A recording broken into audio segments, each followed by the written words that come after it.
Steve, you can start. Okay. Good afternoon, everybody. My name is Steve Downs. I'm the chair of the board of directors of the Coalition for Civil Freedoms, and I will be the moderator for today's webinar on prosecutorial misconduct. Black Lives Matter and other groups have rightfully shown a spotlight on the racist killings of Black citizens by police officers. What is sometimes overlooked is the role that prosecutors play in supporting or suppressing police misconduct. The police and the prosecutors work closely together with the prosecutor's office, deciding what criminal cases deserve prosecution and how they should be prosecuted. Prosecutors are bound by ethical codes of conduct that forbid discrimination on the basis of race or gender or other protected categories.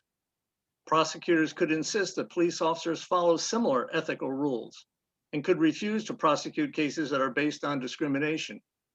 Too often, however, ethical rules are violated and are ignored. Today, we're going to examine the extraordinary case of Curtis Flowers, a Black man who was kept in jail for 23 years by a flagrantly racist prosecution. And we will talk with Alan Bean, the director of Friends of Justice, who advocated to free Flowers for some 12 years.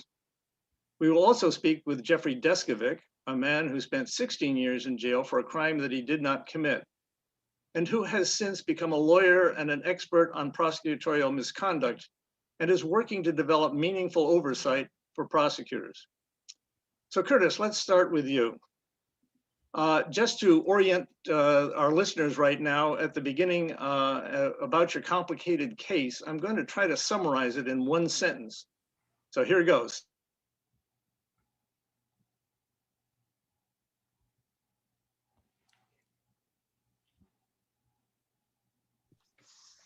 Steve, you've muted yourself accidentally.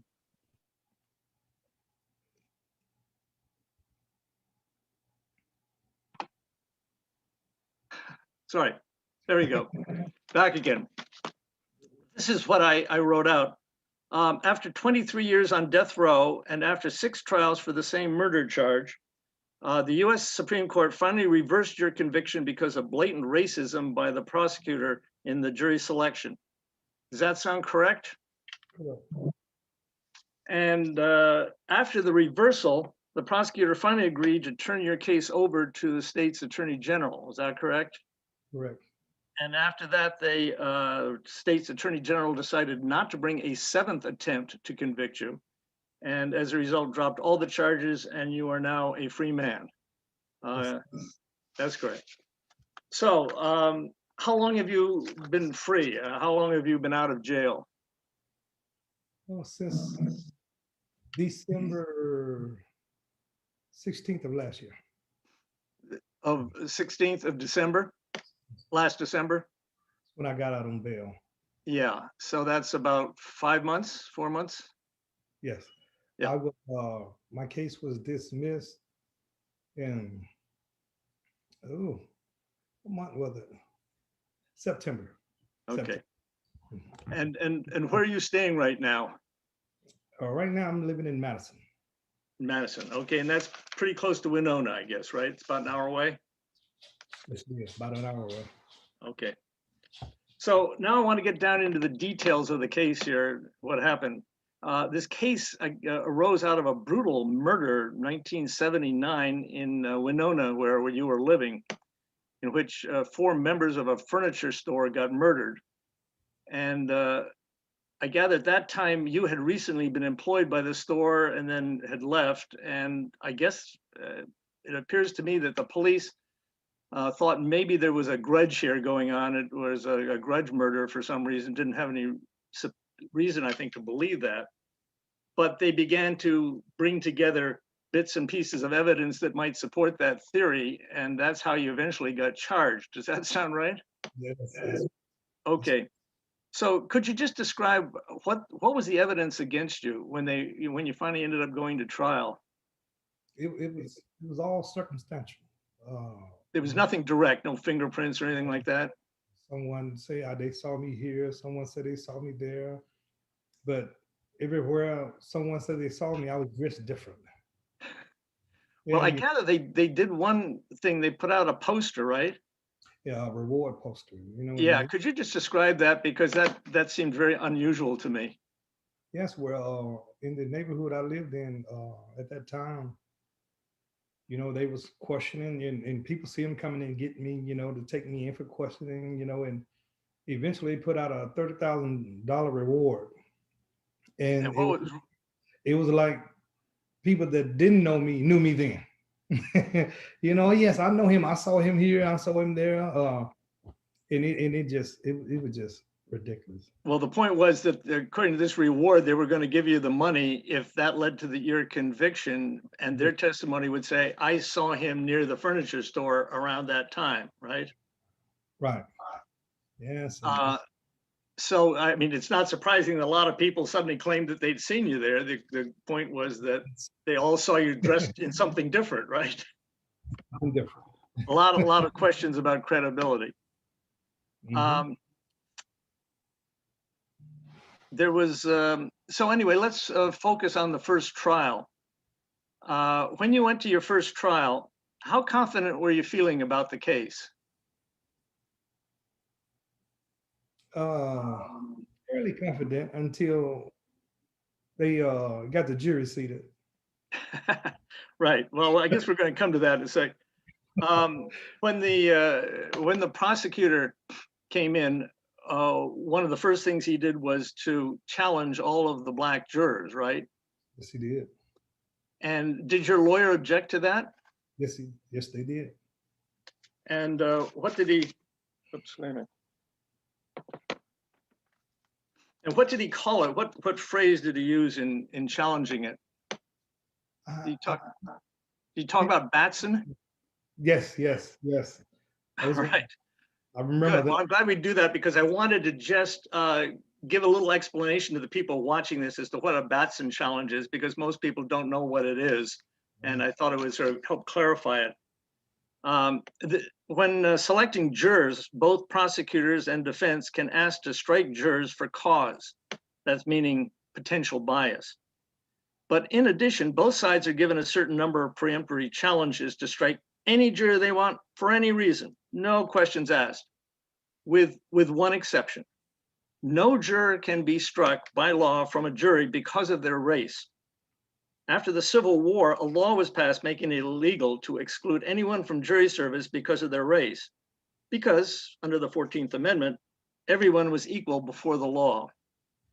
So if a pattern developed in which prosecutors used their peremptory challenges to strike black jurors from the trial, the prosecutors can be required to give race-free explanations as to why the jurors were struck.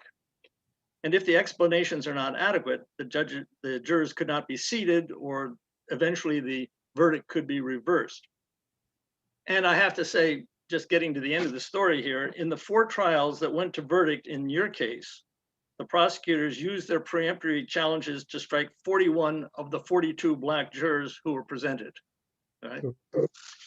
So anyway, in this particular case, the prosecutor used the preemptive challenges to strike the black jurors in your case, and you were stuck with an all-white jury. Yes, I was. How confident at that point did you feel that you were going to get a fair trial?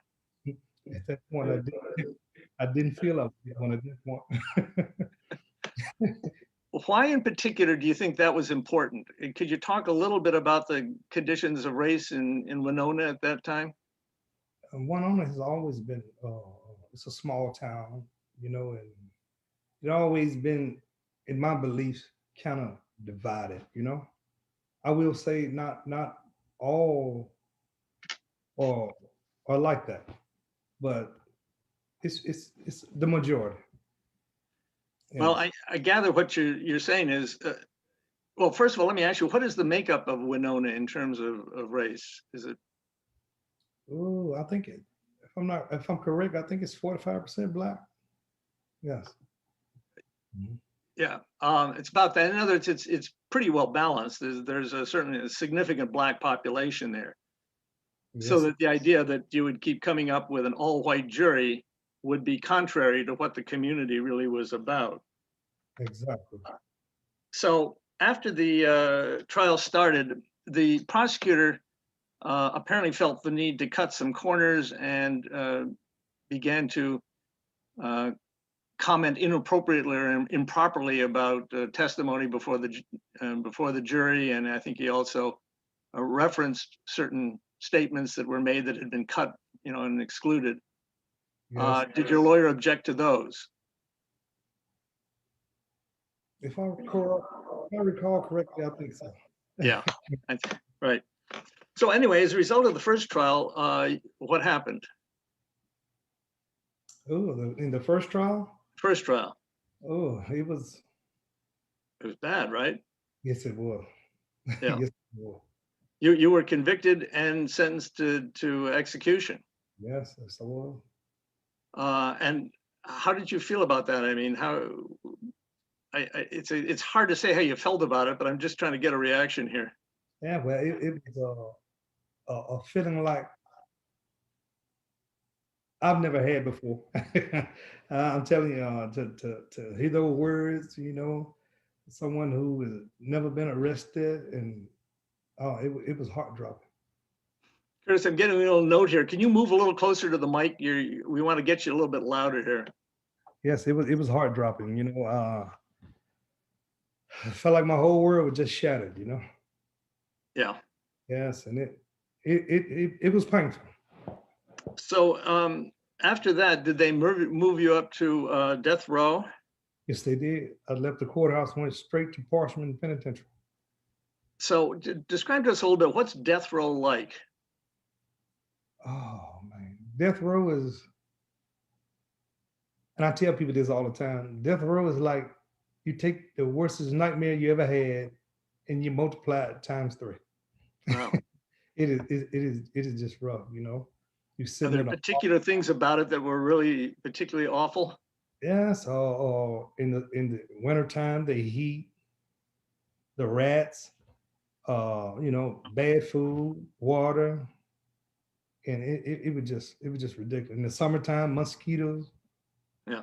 Yes. Were you in with other inmates, or were you there all by yourself pretty much most of the time? By yourself on death row. Every death row inmate in Parchman is locked to himself. Yeah. And No, that's like for 23 hours a day? for 23 hours a day. Yeah. Yeah.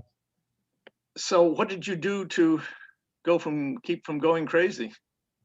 I wrote a lot of letters, read the Bible. When I wasn't doing that, I was watching sports on TV or on the phone talking with family members. But that's pretty much what you were limited to, right? That's it. Now, Other visitation the first and third Tuesday of every month. now, eventually your conviction was appealed to the Supreme Court of Mississippi, right? Yes, it was. And they came down with a decision which reversed it because of the misconduct of the prosecutor in describing all of these, making improper comments before the jury. Correct. And because of that, they didn't get to the Batson issue on the first trial. Yes. So now you had a second and a third trial, I believe. Mhm. And in those two trials, did the prosecutor again go and use all of his preemptory challenges to remove Black jurors from the jury box? Yes, he did. Yeah. And were you convicted in the second and the third trials? I know I was in the second. In the third, I want to say it was a hung jury in the third. I don't think it was either the third or the fourth trial. He didn't seek the death penalty. Oh. And it was a hung jury. All right, that was the fourth trial, I think. Okay. Yeah. Yes. The third trial, I believe, they convicted you the third time, and that went up. And again, you were sentenced to death by the jury. Exactly. So, and then again, this time in the second and third trial, the Mississippi Supreme Court overturned both of those convictions based primarily on the Batson issue, the fact that you were now facing an all-white jury. Yes. And in violation, clear violation of the rules that prohibit that. After that, there was two more trials in which we come the fourth and the fifth, in which I believe the prosecutor ran out of preemptory prosecutions in the course of the getting the jury set up. And so he had a number of black folks on the jury. Yes. And I think because I would have to say you had some black folks on the jury, they became hung juries that they could not convict. Is that what your perception was?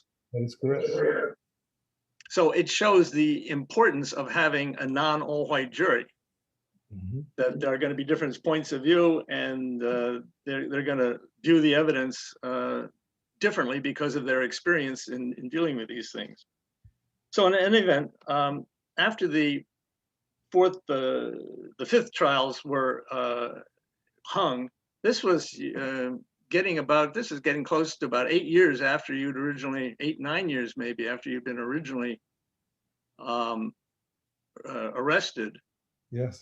Is that right? Yes, And correct. you'd been on death row this whole time, right? The whole time. All right. So now we come to the sixth trial, the big important sixth trial. And prior to that, did your defense sort of reach out to to Alan Bean and his organization to see what they could do? Yes. Yes. And what were they looking for from Alan? I'm gonna have to let Alan answer that question. All right. But in any event, in part because of their work, did CNN show up for the trial? Did you have coverage of the trial? Can't call it. There were so many people there. I just can't recall. All right. You had a sense, however, that in the sixth trial there was a lot more interest in your trial going on. Yes, there was. Yeah. Now, in the sixth trial, the prosecutor apparently trying really hard this time to get within the Batson decision, used up most of his preemptory challenges, and yet with one or two preemptory challenges left, he left one black juror on there. So he could tell the appeals court, I left one black juror on there. I could have challenged him, and I didn't do it. Yes. Do you remember that? Yes, I do. All right. So again, they went through the whole process. The trial court asked for the prosecutor to give race-free explanation for why they were striking the black jurors, and he provided it, and apparently the trial court accepted that. So you were convicted again and again sentenced to death, right? Yes, I was. So at 2000. that point, there was an appeal taken up to the Mississippi Supreme Court again. And what happened on the sixth trial? I think the Mississippi Supreme Court confirmed it. Right. Yeah. This time they didn't reverse it. Exactly. Right. And appeal to the higher court. right. And this must have been a knife in your back. And how did you feel when you got the news of this? Of them confirming it? Yeah. Oh, it was. I didn't see how they could confirm it and yet reverse the others. Right. I Now, just-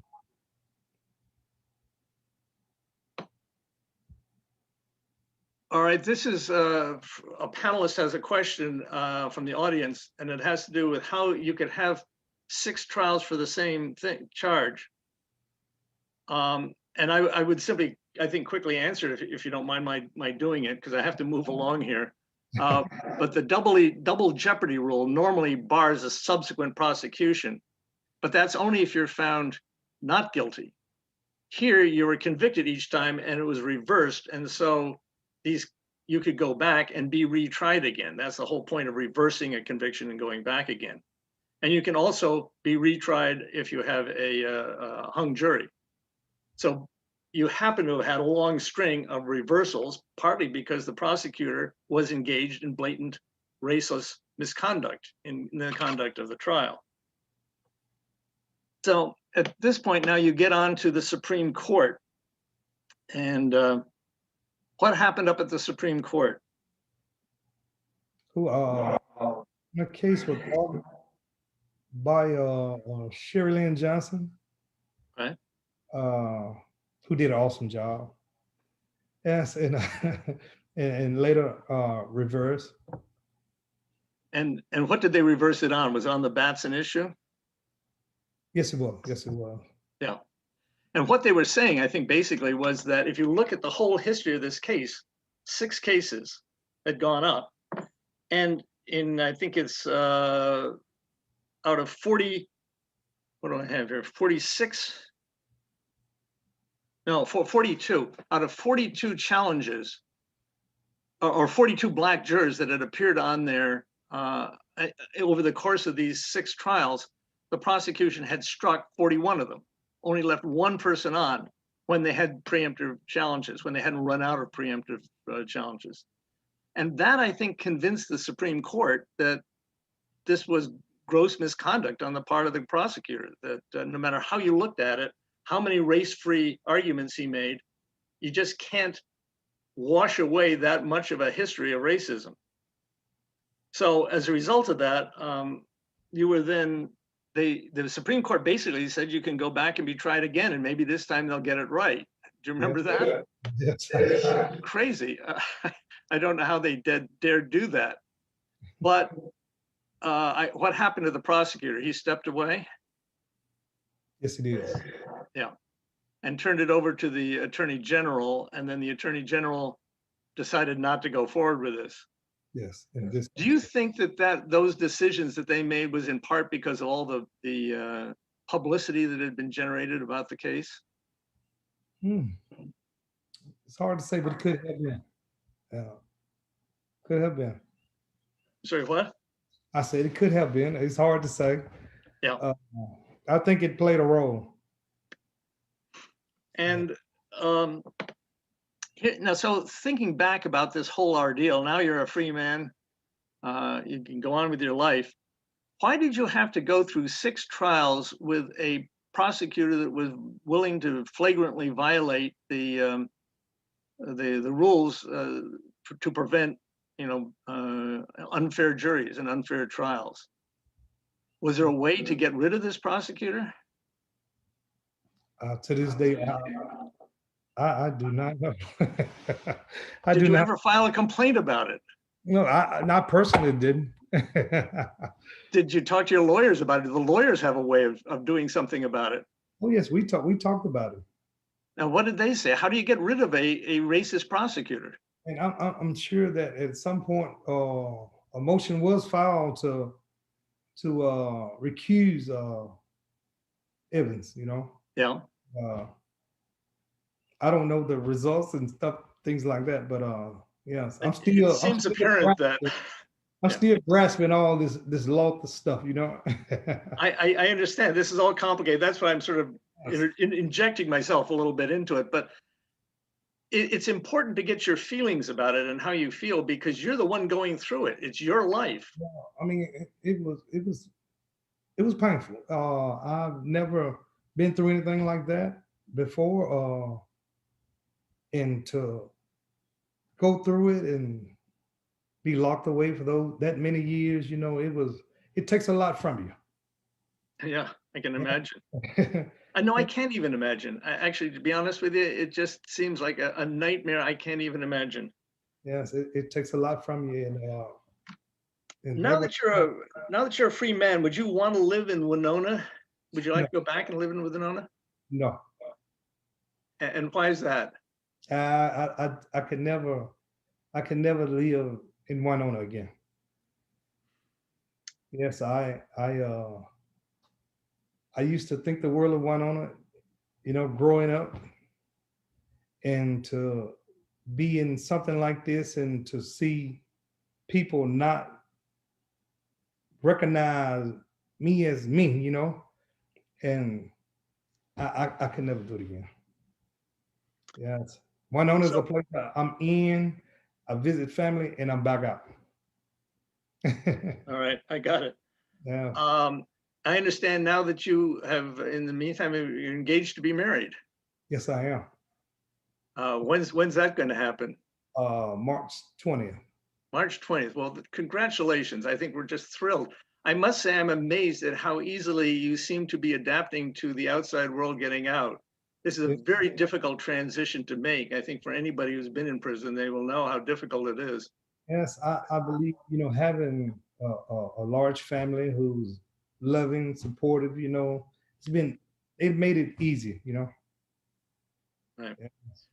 So what do you want to do now that you have been given back a life, basically? What do you plan to do? Well, it's hard to say what the future holds, but I just want to be happy, you know.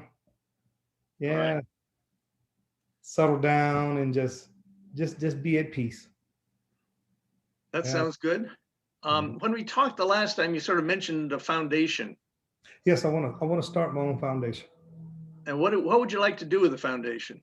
I would like to start by, you know, helping put law students into school. Eventually, be able to help inmates who are in the same situation I was in, you know, to afford good attorneys, investigators, stuff like that. All Yeah. right. Well, in a few minutes, we're going to be meeting Jeffrey Deskovic, who was almost in exactly the same situation and set up his own foundation to do that. So I think the two of you might have a good conversation together.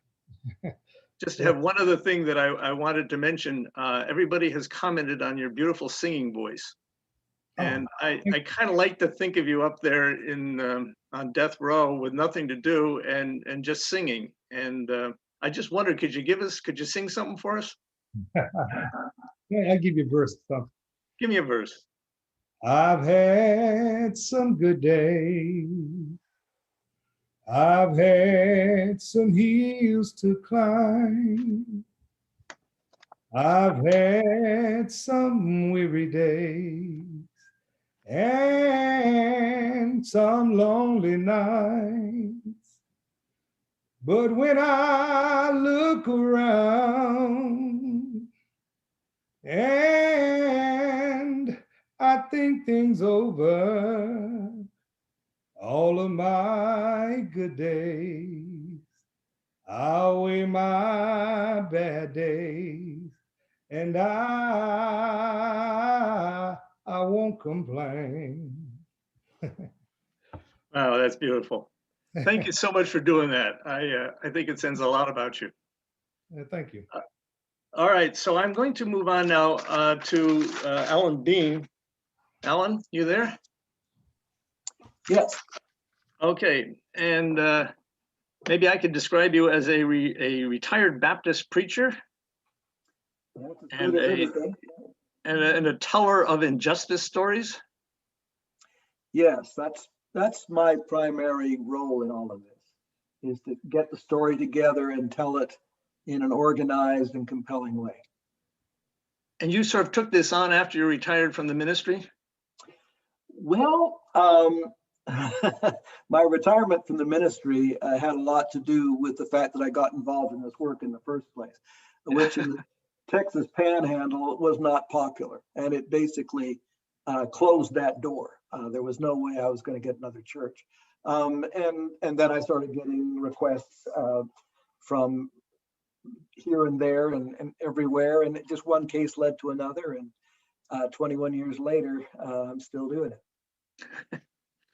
So I gather you've described your organization, the Friends of Justice, as a network of advocates who identify injustice stories that need to be told. Would that be a way you could perhaps describe it? Yes, we don't try to do everything. I'm not an attorney, and so I do not inveigh on the legal side of things. I think Curtis could probably identify with that. So you have to know what your lane is. My goal is to first of all get the story down, and to do that, of course, you have to do a lot of talking to Curtis. Curtis and I corresponded back and forth. I talked to his mother Lola and his dad Archie and his family, and to various. I mean, as he said, he has an extended family, and they were more than happy to answer all the questions I had. And to introduce me to people they thought I should talk to. And so you try to get a feel for the deep story. And then you have to put it together by focusing on discrete aspects of the story. For instance, looking at the witnesses, person by person, and taking apart the evidence, and then trying to explain why all of this happened. because the first question people have is, well, if he's innocent, then how come he's been convicted all these times? How come he's in prison? How come they latched onto him in the first place? And you have to have a compelling answer for that. I think one of the big mistakes that defense attorneys often make is they think all they have to do is introduce reasonable doubt into the minds of the jurors and they'll get their person off. That's not true. If the crime is as heinous as the crime that Curtis was accused of, the jurors don't want to put a dangerous person back on the street, and they will be inclined to convict if they see it as a coin toss. So you really have to not just obliterate the state's case, you also have to give some kind of an explanation of why, for instance, Doug Evans in this case went after Curtis Flowers and why he was wrong to do so. And if you don't do that, you're going to lose. So you started about working on the Flowers case about 2 years before the 6th trial, right? Right. Just towards the end of 2009, Right. I was attending an attorney's conference that Ray Charles Carter, who was at that time Curtis's lead attorney, was attending. And he's the one that reached out to me and asked if I could look at the case. As always, I said, well, if the family is interested in talking to me, I'd be interested in talking to them. And I got a call back very quickly and went up and talked to Miss Lola, Curtis's mother, and Archie and the rest of the family. And it sort of went from there. Yeah. So as a result of that, you ended up by writing, I think, a lot of blog posts, right? Yeah. About how many did you write? Oh gosh, it's probably about 50 by now. And there really isn't an aspect of the case I haven't looked at. I started by taking the prosecution's case apart bit by bit. And then I got interested in the question of why Doug Evans got involved in this kind of thing. And why did he latch on to Curtis? How did this prosecution come about in the first place? And to do that, I really had to go back into the history of not just Winona, but the entire state of Mississippi, the civil rights movement in the Mississippi Delta, and especially some of the things that were happening in Grenada, which is the town that Doug Evans grew up in. And I really wanted to get inside his head, because one of the key principles for it doesn't matter what your job is, if you're trying to influence people, you have to understand from the inside the way they look at a case. And I really had to come to grips with the kind of racism that Curtis was referencing early.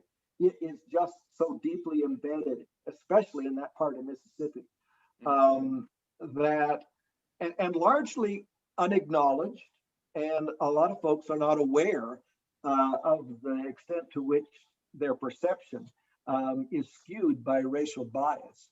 And so I think that's certainly true for Doug Evans. I think you said one point. Oh, sorry, go ahead. I didn't mean.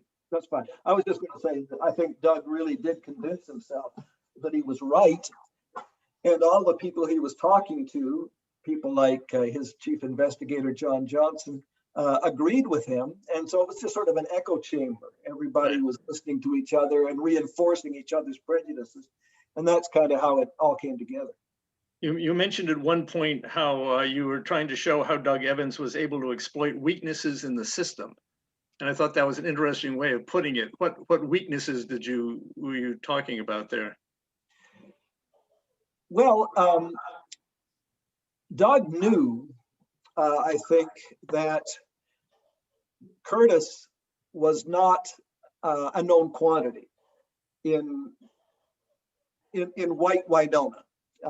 He was quite well known in the Black community, primarily for his gospel singing. And of course, there would have been some people in the white community who knew him in that capacity as well. But given the social divide in that part of the world, you really you might work alongside somebody who's of a different race, but chances are when you go home or when you go to church, you're going to be with people who look like you. And so I think Doug realized that if he could put all white people on the jury, not only would their kind of ingrained racial biases kick in, but that their social ignorance would kick in. I mean, anybody who knew Curtis personally could not believe that he'd be capable of such an act. And that was certainly true for me. I remember once I brought, in the early days before the trial, I brought an attorney from Dallas, retired attorney that I knew from the church I was attending at the time. And he was quite convinced that this was just, we were going down a rabbit hole and it was a waste of time. So we dropped by the prison. They wouldn't let me in. He was down about 20 miles south of Winona at the time. And they wouldn't let me visit Curtis, but I sent this guy in. And he said, well, it's a waste of time, but I'll go and talk to him. 25 minutes later, he comes back and says, that man is innocent. There's no way he could have done this. Right. And, you know, and that things like that really also, Lola Flowers introduced me to one of the prison guards who had worked with Curtis. And he said, that's the finest young man who ever put on a pair of pants. Yeah. And so, one of those kind of testimonials really have an influence on you. Yeah. But one of the things that happened, I think, as a result of all these blog posts that you wrote, all the articles that you wrote, and all the research that you did, was that it encouraged a lot of publicity from the case. I think CNN got involved and various other organizations. Could you just talk briefly about how organizations kind of came in, but were able to use the material that you'd written up? Yeah. Without being taken too long, because I have to keep this moving. That's right. Well, you reach out to everybody, the NAACP, the ACLU, various of the Innocence Projects in New Orleans and also in Mississippi. And I even made an appointment to talk to the folks at the Winona newspaper and also the paper in Jackson, Mississippi, which is sort of the Clarion Ledger is sort of the paper of record for Mississippi, and tried to get them interested in the case, to take a second look at it, because they really weren't taking it seriously to that point. I was able to get a hold of CNN and get them interested. And what you're trying to do is just get people thinking about the case, because I knew that anybody who took an in-depth look at Curtis's case was going to come to the same conclusion that I came to. And gradually, that's what happened. Right. So by the time the case went up to the Supreme Court, there was a lot of public interest in this, right? Well, in certain circles, yes. I think it generated enough interest that Sherilyn Johnson and her group at Cornell became convinced. They read everything I wrote, and I conversed with them a fair bit. They'd occasionally call me and ask me a question. But they did a really good analysis of the legal materials. They became intimately acquainted with the details of every case. And they put together a real crackerjack case that they presented to the Supreme Court. And then one of the principles I go by, Michael Curry, Bishop Michael Curry has recently written a book in which he said, our task is to do our task, not to do every task needed for progress to happen.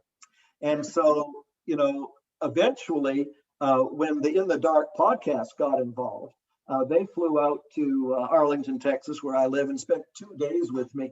But by the time they got there, they had clearly read everything that I had written. And so they used that as a foundation to build on. And so there's no way that one organization or one individual or one approach can overturn a case like this. There's got to be a legal side to it. There's got to be a media side, and there's got to be an advocacy group side. Right. But so on the whole, do you think it's fair to say that without your storytelling in this case, that it probably wouldn't have gotten to the Supreme Court, that they probably wouldn't have given up on the 7th prosecution, and that probably Curtis Flowers would be dead, would have been executed by now? Yeah, you could say that about my work. I think you could say that about the contributions of several other people as well. Right. So I just want to ask you a couple of quick other questions here.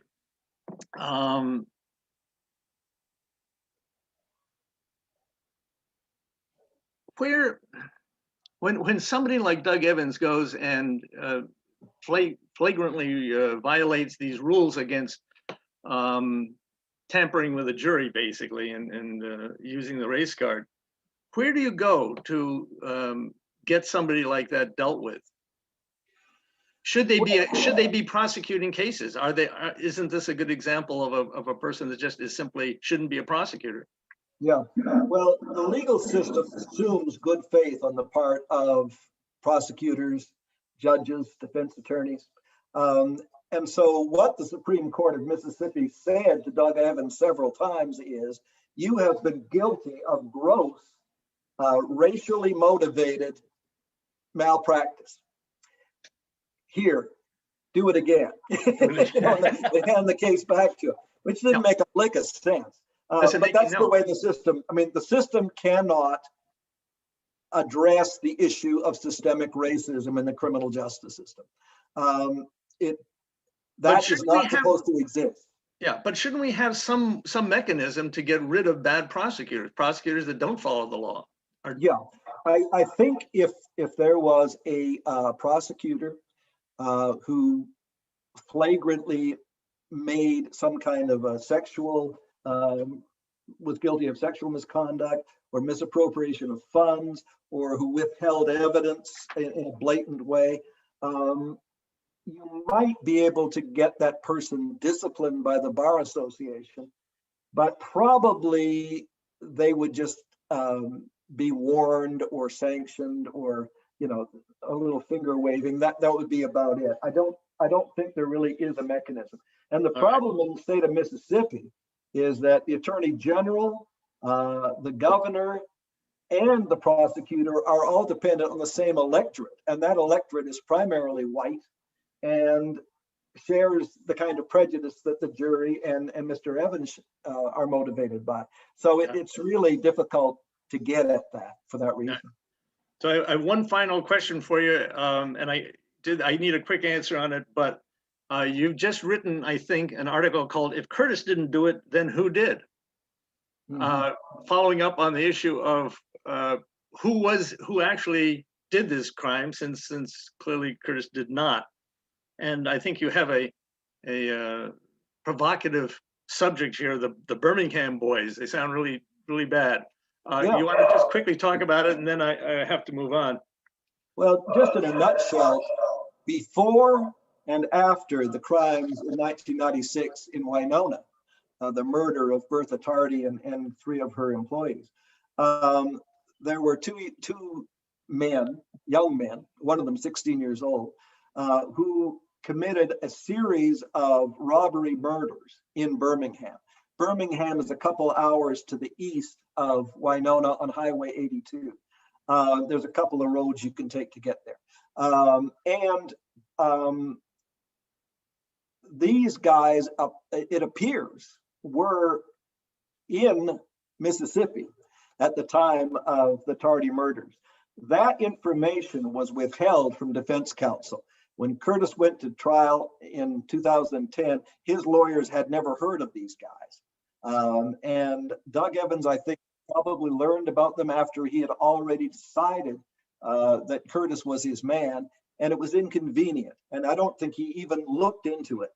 But I think that is probably the most likely, they're the most likely candidates for doing this. And just one last thing, the reason I think that this crime was committed was because somebody liked killing people. And there was no rhyme nor reason to it. It was not particularly a crime of passion. It was a crime of psychopathy. You know, there was a psychopath, and there aren't very many of those really violent psychopaths around, but all it takes is one. And unfortunately for Bertha Tardy and Carmen Rigby and the rest of them, the guy showed up on that day in 1996. Thank you so much, Alan. This has been so very helpful. And I have to say, I have tremendous amount of respect for what you are doing, and I think we need more such groups. As we talked earlier today, you can see that all of us come to this work because we've all had these kind of experiences in which we have gone out and advocated for people that we thought were treated unjustly, and it becomes a calling. It becomes a life's work, and I really admire so much what you did. Thank you. So I have one final person here, Jeff Deskovic. Jeffrey? Yes, Steve, I'm here. Okay, good. So Jeffrey, you were exonerated after 16 years in jail for a murder you did not commit. And then you subsequently went on to earn a master's degree in criminal justice with a thesis on the causes of wrongful prosecutions and prosecutorial misconduct. And then you've just recently been admitted to the bar as a lawyer, correct? Am I jumping it, or you are now admitted to the bar? No, you're correct. Okay. No, I am admitted to the bar. Yes, Steve, I'm an attorney. All right. Yes. And you've also formed a foundation to work for freeing wrongfully convicted defendants and reforming our criminal justice system. And you've actually been doing amazing work, and I congratulate you on all of this. So maybe quickly you could go through the history of your case, what happened, and how misconduct, prosecutorial misconduct impacted it. Sure. It was 1990. It was in Westchester County, the suburbs in New York. I was 16 years old. A classmate was found murdered and raped who I barely knew her. She was simply in a couple of classes, a freshman, one as a sophomore. I got on the police radar because I was quiet to myself in school, and some of the high school classmates told the police they might want to look at me, or they might want to talk to me because I didn't quite fit in. Another factor is they interpreted my being sensitive and emotional as being like an outward manifestation. I was sorry for what I had done. And lastly, they got a psychological profile from the NYPD, which purported to have the psychological characteristics of the actual perpetrator. And I had the misfortune of matching that. So ultimately, they coerced a false confession out of me. They took me on a school day across county lines, 40 minutes away by car. And they basically subjected me to the third degree for 6.5 to 7 hours, including threat and false promise. And it ended in a coerced false confession.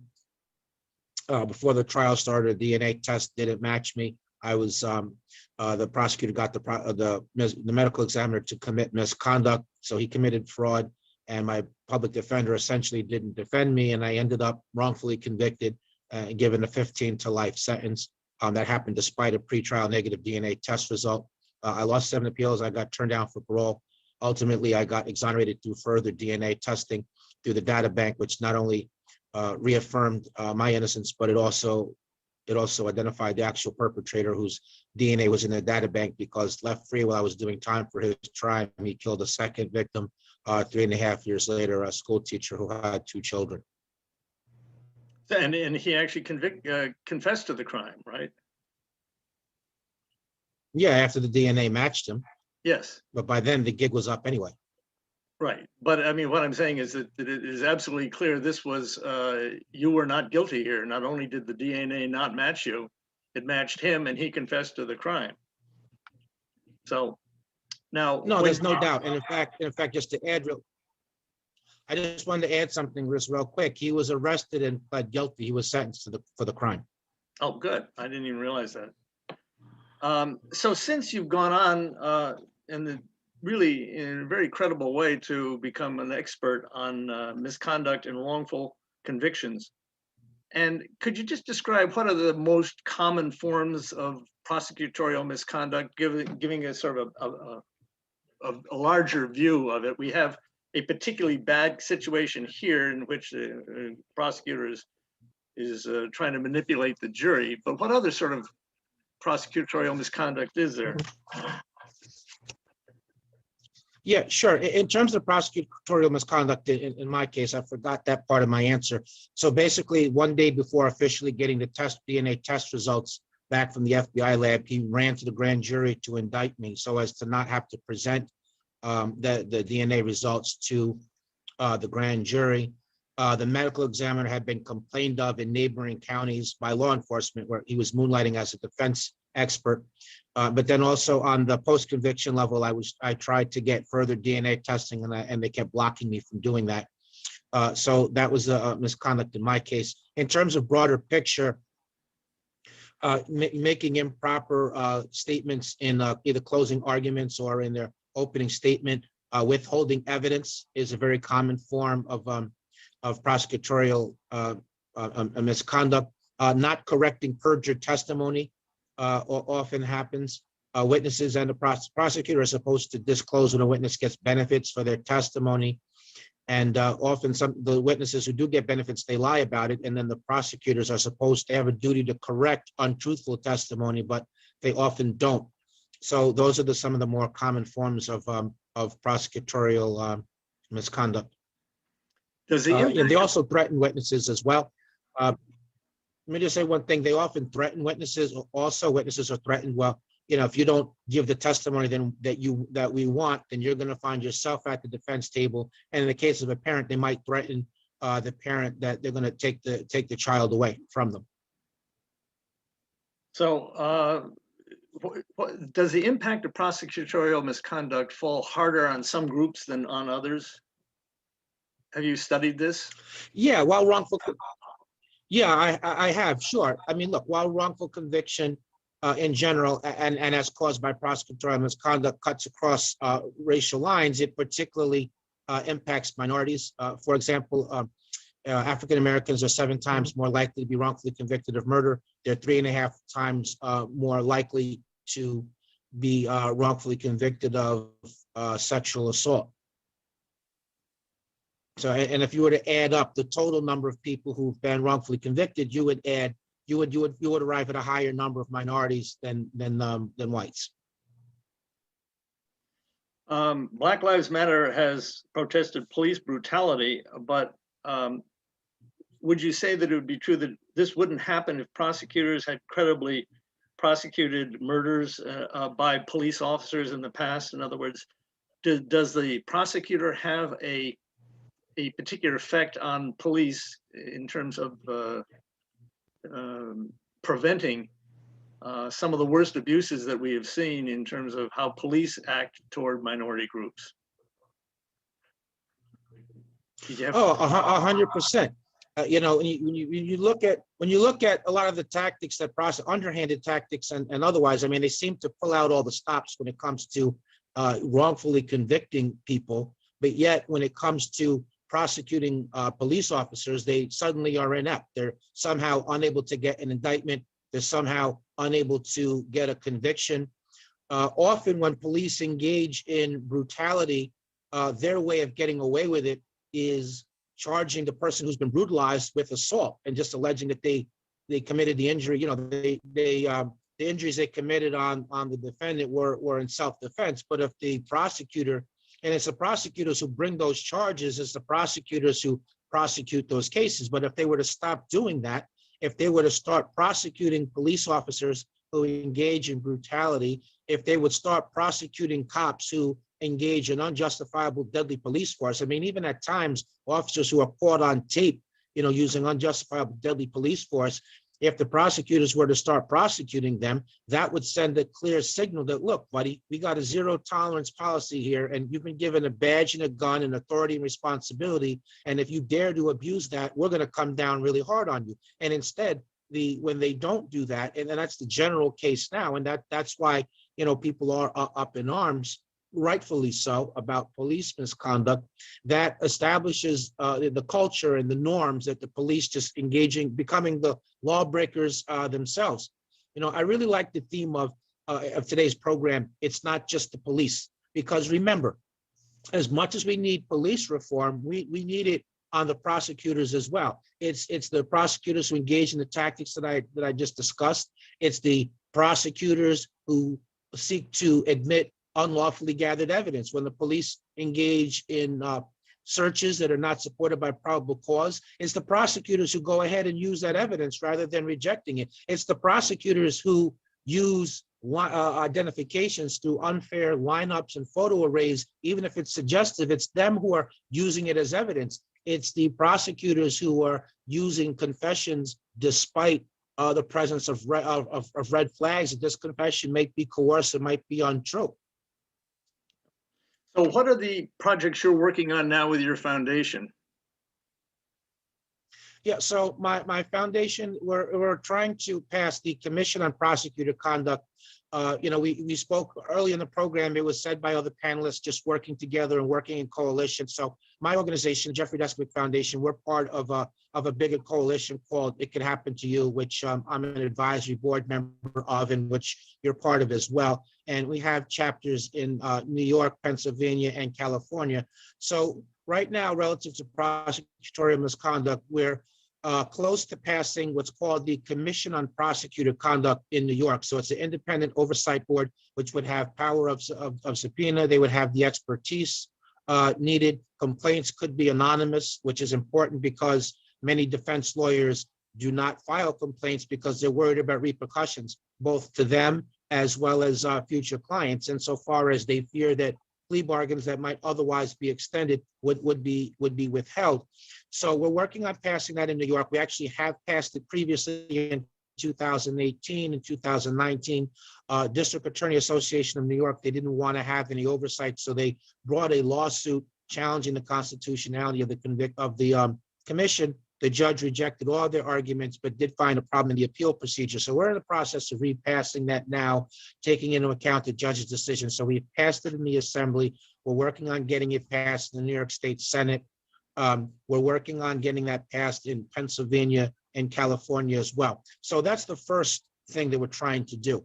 But I think that additional steps which could curtail prosecutorial misconduct would involve removing what's referred to as prosecutorial immunity, which is a dastardly doctrine which states that no matter how egregious the prosecutorial misconduct is, if it's happened after an arrest has taken place, then the prosecutor has immunity, so you can't hold them accountable. I tried to hold the prosecutor accountable in my civil suit for what he did, but that portion of my claim got dismissed based on that. So I think that removing the immunity would be a big step. Police don't have immunity. Forensic scientists don't have immunity. They're not hindered from doing their job. And so the argument that's always trotted out that we want prosecutors to have a free rein in prosecuting cases, that doesn't hold any water to me. We don't need to have a class of citizens that are above the law by way of their profession. So removing the immunity would be another thing, and criminalizing clear-cut intentional prosecutorial misconduct, I think would be a really big deterrent, particularly when it results in a conviction of someone who's innocent and evidence of innocence has been withheld. That's a way, it's not often thought of this way, but it is a form of obstructing justice.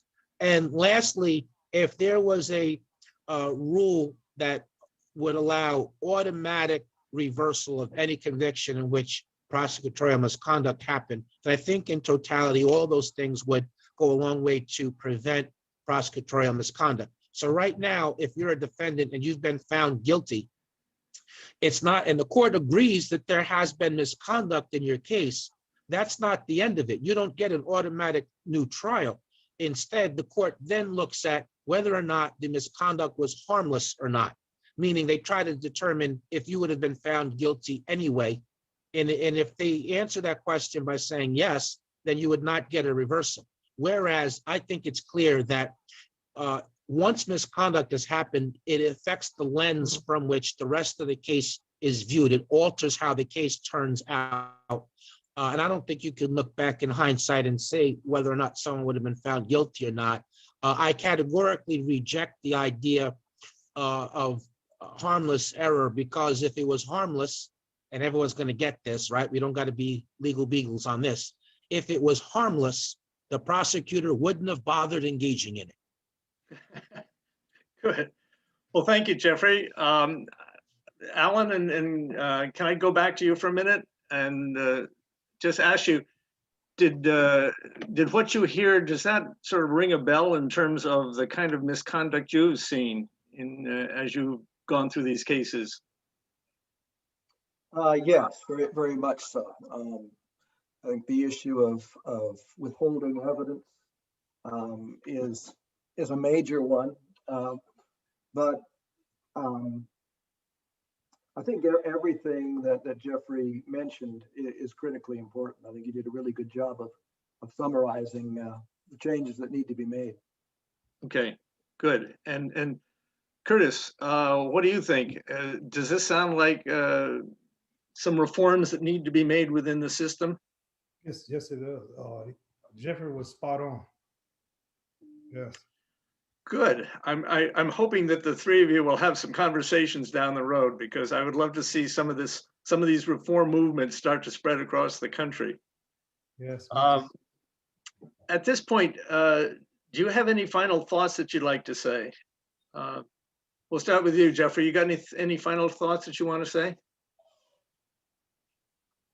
Yeah, I do. I want to say that it's very important that everybody works together in coalition. I think that the era of going it alone is over. It wasn't all that effective to begin with. Strength in numbers. If there's many of us working together, then we're harder to ignore. It's great to have teammates, which is why I like working in coalition. If you can establish a statewide coalition, you can demonstrate the desire, the want of citizens of having criminal justice reform, having a more accurate system. And really, the politicians seldom do anything. The politicians seldom do anything that's right simply because it's right. It's only when it's linked to getting votes and getting reelected that they're finally going to do something. So if we don't work together, it's going to continue to be status quo. So hence working in coalition. And the thing I want to, I'll close with this. Look, it can happen to you, man. It could happen to you. You know, I'd never been arrested for anything. I was not a high school dropout. I was actually on my way to school when this happened. You know, this cuts, you know, while it particularly impacts minorities, it clearly cuts across racial lines, and everybody has a stake in it. And at the end of the day, when you wrongfully convict somebody, whether through prosecutorial misconduct or any other cause, you not only send them to prison, but you send their family. But in a larger sense, you also leave society in danger, because the actual perpetrator is free, and they're able to strike again. And that's what happened in my case. So if anyone would like to see more about my advocacy work, if you have Amazon Prime, there is a documentary short out called Conviction, which has more about my advocacy and life post-exoneration. Thank you to all the people who worked behind the scenes to make this happen, and for giving me a few minutes on the platform just to share thoughts. Thank you, Jeffrey. Alan, do you have some thoughts? Final thoughts? Oh, you're muted. Sorry. Can you unmute yourself? I muted myself because I was holding my grandson. Who is that cute guy, by the way? That is Micah. He is the first son, my first grandson. He's the son of Lydia Bean. You met Lydia in the LaFleur prison during the trial, Curtis. And they tried a long time to get that child, just like Curtis tried a long time, and it took a lot of faith. So if you have been the victim of wrongful prosecution, or a loved one has, I would just encourage you not to give up. And don't worry if your little actions don't seem to be adequate. They probably aren't, but do what you can do and reach out to as many people as you can, get as many groups as you possibly can involved. Jeffrey talked about the importance of networking, and that's critical. But I think faith, if you are a person of faith, just really latch on to God and believe that good things are going to happen. You have to keep believing. And that's, I think, one of the things that was a critical factor in Curtis's case. He never quit believing, nor did his family. And it just took 23 years, but it happened. Thank you so much, Alan. Curtis, you got any final thoughts? I think Jeffrey and Alan said it all, but I would once again like to say, never give up. I want to thank everyone for having me and a chance to tell my story, and love you Curtis, all. I find it hard to believe that you never gave up. Is that true? Is that really true, that you always believed something was going to happen to get you out of this? Always believe. Well, you're one special guy for sure. I think you're going to go on and have a beautiful life, and I'd love to work with you. If you'd like support from the Jeffrey Descovich Foundation and work, we'd love to work with you. We'd love to work with all of you down there. Also from It Could Happen to You, Project Salam, CCF, all of the coalition partners. I mean, we would love to work with anybody that's interested. And I think, as you know, reform issues work much better when they come locally, when they start with people on the spot. We can always get help from CCN and other groups, and they can come in and do things. But it always starts down locally with people that say, I've had enough, I want to make a change. This is not going to work. So thank you all very much. Before you leave, I just had one little thing one final observation I wanted to make myself, if you'll bear with me for a minute. In closing, I would like to offer one final observation. CCF's mission is to protect our civil freedoms, to improve and reform our criminal justice system, and advocate for Muslims and others unfairly charged and convicted in the war on terror. We are presently advocating for some 200 wrongfully convicted prisoners who were targeted by the FBI and convicted in federal court, essentially because they were Muslim, in much the same way that the Black Panthers and others were targeted in the 1970s with an FBI program known as COINTELPRO. We stand in solidarity with all those who are trying to eradicate improper discriminations of any kind. As a society, we need to do a better job of demanding accountability of prosecutors who inject improper discriminations in court proceedings, regardless of what state or federal court the discrimination occurs.